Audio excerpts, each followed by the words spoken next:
Thank you so much for being with us on a Tuesday. I'm Savannah Sellers. Joe's off this morning, so it's just us. We're going to start with day 21 of the government shutdown, which still appears to have no end in sight. Yesterday, the Senate failed for the 11th time to pass a funding bill that would reopen operations.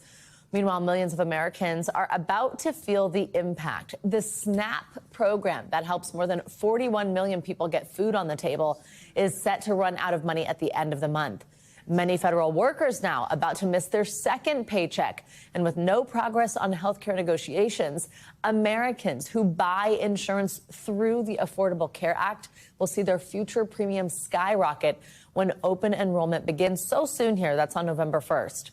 Well, as the stalemate between Democratic and GOP leaders stretches on, a White House official tells NBC News that Senate Republicans will have lunch in the Rose Garden with President Trump today as a, quote, thank you for sticking together. NBC News Capitol Hill correspondent Julie Sirkin is live in Washington to break it all down. Julie, good morning. A lot going on here. Later this week, the Senate also expected to vote on a bill that would pay federal employees who are still required to work during this shutdown. I mentioned Friday. That's when a lot of workers are going to miss that second paycheck. What else do we know about this bill and sort of this carve out? Yeah, Savannah, not only the second paycheck, but the first full paycheck since the shutdown began. Last time they got paid at least a little bit before the shutdown really began in earnest. This bill that the Senate is poised to take up later this week is from Republican Senator Ron Johnson, and Republicans are really trying to blunt the chaos that has been created with the government closure for this long. By the way, it is already the longest full government shutdown in history. The thing is, though, Democrats that I'm talking to unlikely to vote for that, in part because they feel like they're just handing over more money to the White House, to Russ Vought, the White House budget director, and already Democrats have really negated everything the White House has done in terms of furloughing workers, in terms of laying off some of those workers. So certainly this is still a standoff between Republicans and Democrats. Some piecemeal measures like paying troops and paying others are starting to make their way through the chambers, but so far it's just a staring contest. Julie, we know a big thing at the heart of this debate between both sides here, Democrats and Republicans, is health care. And a lot of people are pointing to this November 1st date as like this pivotal point that could potentially help end the shutdown, because that is when open enrollment starts for people who get their health insurance through the government, through the Affordable Care Act. They're going to see those health care premiums increase by a lot, and this is this major wedge here. With just a handful of days left, is there any sense that either side is feeling the pressure to come to some sort of deal, or that November 1st, when this really starts to impact a broader swath of Americans, that could be a turning point? Certainly that's something that sources are talking about, because the real wedge here, as you pointed out, especially for Democrats, is over health care. It's over those expiring Affordable Care Act subsidies. And this is really what they've been saying all along. So when Americans are starting open enrollment, when they're choosing their insurance plans for next year, especially if they're in the individual marketplace, and they see their premiums spiking for next year, Democrats' calculations are, okay, maybe then Republicans will seriously want to negotiate and come to the table. But so far, Republican leadership, including the president, are saying the same thing. They're saying, look, we'll have this conversation, but first Democrats need to reopen the government. Some people I'm talking to, Savannah, say this could stretch weeks beyond that. There's already talk of writing another short-term funding bill to extend the deadline past November 21st. That's when the current Republican funding bill goes to. So this is a stalemate and a staring contest that really has no end in sight. The 11th attempt to reopen the government yesterday failed. Julie, something else, the other end of Pennsylvania Avenue here I want to ask you about before we let you go. These videos, it's just sort of surprising, kind of interesting to see construction crews starting to demolish part of the east wing of the White House. This is part of the president's plan to build a new ballroom. We've heard quite a bit about this. It comes up the president insisted the project would not interfere with the current building. What changed? What's the reaction in Congress? How are people feeling about this? Republicans aren't talking about it much, which is not surprising. Democrats are questioning the intent of this project. They're saying there's other things to worry about. Of course, we are in a government shutdown, and this construction project is taking place, which will take years, by the way. The president did speak about it yesterday. He was holding an event for the LSU team, and he had some state lawmakers in there, including Speaker Johnson, and he kind of joked and said you might hear the construction going on, but this is something the president has been extremely proud of. You see those images on your screen. They were a little bit shocking to see. because the president, as you point out, did say that it would not touch the White House. He said he loves the White House so much he would not do anything to demolish parts of it. But there you see the East Wing being torn down, at least partially, to build this ballroom that will hold 999 people. It is privately funded, Savannah. That's what the president has said all along, by businesses, by private donors, and himself. $250 million project to host lawmakers, state visits, and other officials. So certainly the president, the administration pushing ahead with this. In the past, it has taken an act of Congress. This time, the president signing an executive order to do some renovations on the White House. All right, Julie Sirkin covering a lot for us. Thanks for starting us off. Well, in a legal victory for President Trump, a federal appeals court has cleared the way for the deployment of National Guard troops into Portland, Oregon, despite opposition from state and local leaders. In a 2-to-1 ruling yesterday, the court sided with the Trump administration. The majority ruling said that in ordering the deployment, it was likely that the president, quote, lawfully exercised his statutory authority. The decision pauses a lower court order that had temporarily blocked the deployment. Well, the Trump administration has argued that troops are needed to help protect a federal immigration and customs enforcement facility from protesters. That is something, though, that local leaders say is an exaggeration. For more, let's bring in NBC News senior justice reporter Ryan Riley. Ryan, good morning. Thanks very much for being with us. So in reading about this decision, it sounds like different pictures are being painted to describe the situation on the ground in Portland, where people have been protesting outside that ICE facility since the end of September. Talk through this ruling with us and tell us what the immediate impact is.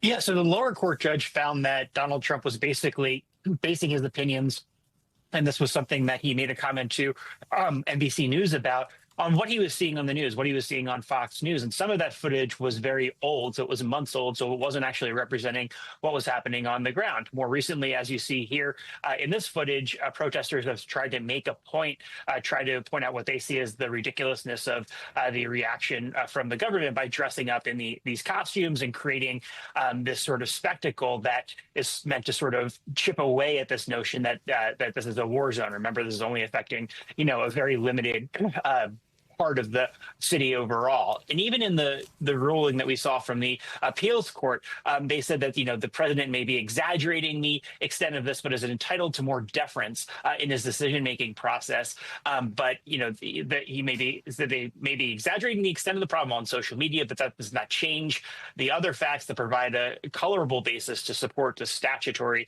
requirements for him to actually go about deploying here. Ryan, meanwhile, we're also learning about plans to keep National Guard troops stationed at the nation's capital. This is information that came out as part of the D.C. Attorney General's lawsuit against the Trump administration, challenging their deployment. Huge theme here is how much these deployments keep ending up in courtrooms. What are we learning about this one?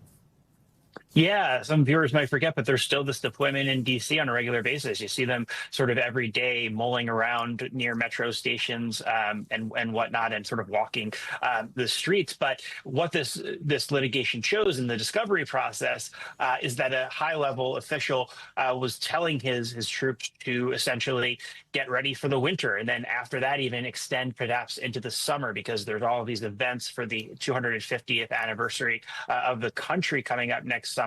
America 250. So that is the sort of idea, is that he thought that this is probably going to extend that far down the line, Savannah. Ryan, I do also want to ask you about another case you've been reporting on. We've talked a lot about here. Former FBI Director James Comey. He's fighting to dismiss the criminal charges that were brought against him by the Trump administration last month. He's pleaded not guilty to 2 felony charges. That's for making a false statement and for obstructing a federal proceeding. He's arguing that this case was politically motivated, that the prosecutor wasn't properly appointed. Walk us through what's happening here and what we may see come of this. Yeah, so those 2 filings came yesterday. We were expecting them to come from James Comey, and one of them makes the case that this was a vindictive prosecution, showing all of these tweets that Donald Trump has sent about James Comey and all these messages that he sent publicly. The public targeting of his enemies is a common theme here, and they say that this is all part of his sort of vengeance campaign. But also they're challenging the person who was appointed to this position to begin with, Lindsay Halligan, who was a personal lawyer for Trump. She was formerly an insurance attorney. Critically, she has zero prosecutorial experience. The first time that she ever acted in that role was when she stepped in to secure these grand jury proceedings against James Comey and in the Letitia James case. So she does not have that history, and they are arguing that she is unlawfully appointed. That could have ripple effects across the country because there's a number of these U.S. attorneys who were put in this position using some unique maneuvering from the Trump administration here, Savannah. All right, Ryan Riley, thank you very much. Well, Amazon says it has resolved the issue that caused that major global outage with its massive cloud hosting service. It's called AWS. Yesterday, millions of people around the world were unable to use thousands of popular apps and websites. We're talking everything from airlines to banks. And get this, some businesses reported doing things the old-fashioned way with pen and paper. NBC News business and data correspondent Brian Chung has our details. Well, it's a humbling reminder of just how fragile our IT infrastructure is around the world, with an outage at Amazon seemingly affecting every industry in every corner of the world. From United Airlines to Apple to Slack, a long list of companies all going dark for periods of time amid a massive worldwide outage. Canva is down. Adobe Express is also experiencing some problems. A global debacle traced back to one company, Amazon. Not the company's e-commerce business, but its cloud services, responsible for hosting the data of some of the largest companies in the world.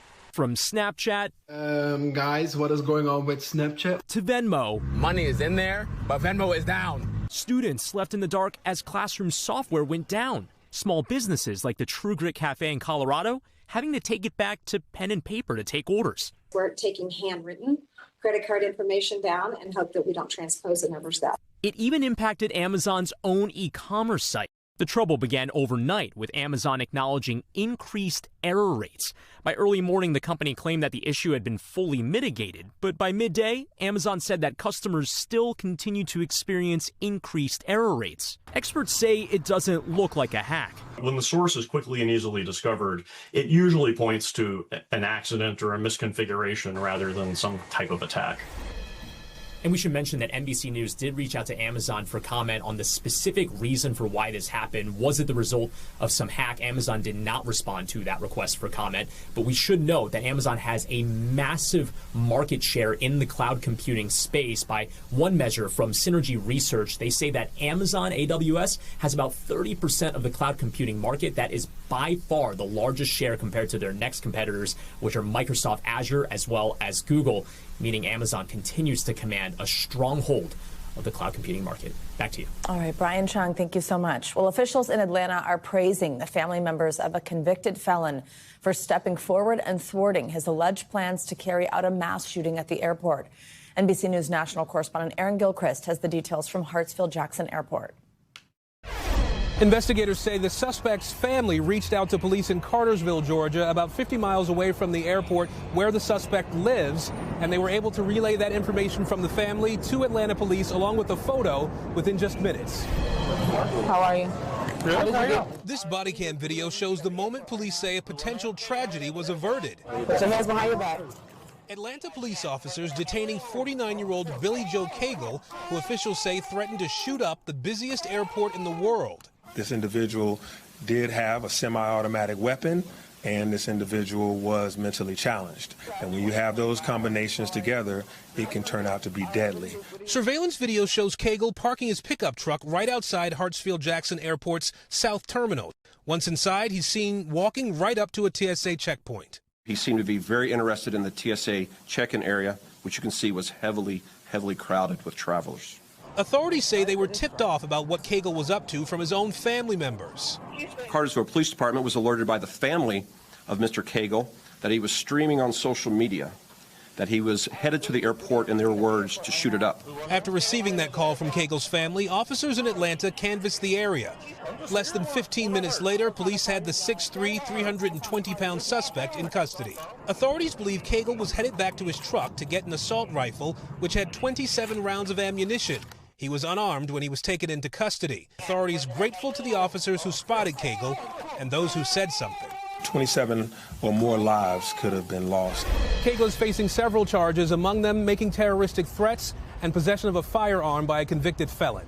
Back to you. All right, Aaron, thank you so much. Wow. Well, while that scary situation in Atlanta was on the ground, our Tom Costello reports there have been several new alarming aviation incidents that have people on edge. From an onboard fire to a plane crash and shattered cockpit windscreen, a busy Monday for aviation investigators. In Hong Kong, an Emirates Air 747 cargo plane arriving from Dubai lost control after landing, crashing through a fence and striking a security vehicle before sliding into the sea. All 4 air crew members rescued, but 2 people in the car were killed. Meanwhile, over China, fire and smoke poured from an overhead bin after Air China says a lithium-ion battery spontaneously ignited during a flight to Seoul. Flight attendants and passengers smothered the fire as the pilots made an emergency landing in Shanghai. No injuries, but underscoring the global risk posed by lithium-ion batteries and power banks overheating and catching fire. In the U.S., the FAA reports 62 incidents this year through September. People just need to understand the risk associated with those, and in particular, power banks. Investigators also looking into the shattered windshield at 36,000 feet on a United flight diverting to Salt Lake. Analysts say possibly due to a heating element in the glass. The pilot's arm cut and bloody. Also at this hour, we're watching airport delays nationwide. Since the government shutdown, the FAA has reported an increase in controllers calling out sick as they work without pay. Back to you. All right, Tom, thank you so much. I was in an airport yesterday, can confirm it was a mess. Well, rainstorms and strong winds are in store for the Midwest and the area that's south of Lake Erie. Let's get more details with your Morning News Now weather. Angie Lassman's here in studio with us. Hi, Angie. Good morning. Hi, Savannah. Good morning to you. Of course, this weather doesn't help with any air travel that folks are getting into this morning across parts of the Great Lakes, the Midwest, even the interior Northeast. Those are going to be all the bumpy spots that we see as the day goes on. But you'll notice some of that heavy rain that's kind of working across Michigan and stretching back into parts of the Midwest. We also have some of this rain draped across parts of New England. This storm system going to bring us the heavy rain, the potential for storms, and also those strong winds. Notice gusts up to 55 miles per hour are likely. We've got wind advisories up places like St. Cloud, Pierre, Bismarck, down to Waterloo, all included in that here as we got through our morning hours. Here's the system that we're watching specifically. Notice this one is going to kind of taper off and take most of the rain with it for folks across parts of northern New England. But we've got this upper level low that's kind of spinning right around the Great Lakes, and that's ushering in some of these showers and thunderstorms. And of course, those gusty winds that I mentioned. Can't rule out the potential for some small hail as well across this region through the day today. We'll see some of these showers rotate into New England for tomorrow, so it'll be a little unsettled for folks there. It's going to remain breezy and cool for much of the Northeast here as we get into your day tomorrow. So it's the umbrellas, it's the jackets. You're going to need all of that as you get out the door and prepare. By the time it's all said and done, we'll pick up a little rain in some spots. The highest amounts are going to be downwind of Lake Erie. You can see 2 to 3 inches in some spots and across parts of the upper peninsula of Michigan. Meanwhile, we're still, of course, about a month away from the end of hurricane season, and we're watching one area of potential development. We've got tropical disturbance 98L, and we're going to likely see this system become a tropical storm Melissa, specifically, likely later today. Now, we're going to watch for impacts to the Caribbean, Hispaniola. Folks across those regions are going to have to keep a close eye on that. Cuba, etc. We're going to watch likely for this system to kind of take a turn here as we get through the next couple of days, but still some uncertainty with it in those forecast model tracks that we'll watch in the coming days, Savannah. But even still, a good reminder that hurricane season is not over just yet. No, it's not, but it's been relatively quiet. Yeah. Jinx, which is knock great. on wood. All right, Angie, thanks so much. See you in a little bit. You got it. We thank you for watching, and remember, stay updated on breaking news and top stories on the NBC News app or watch live on our YouTube channel.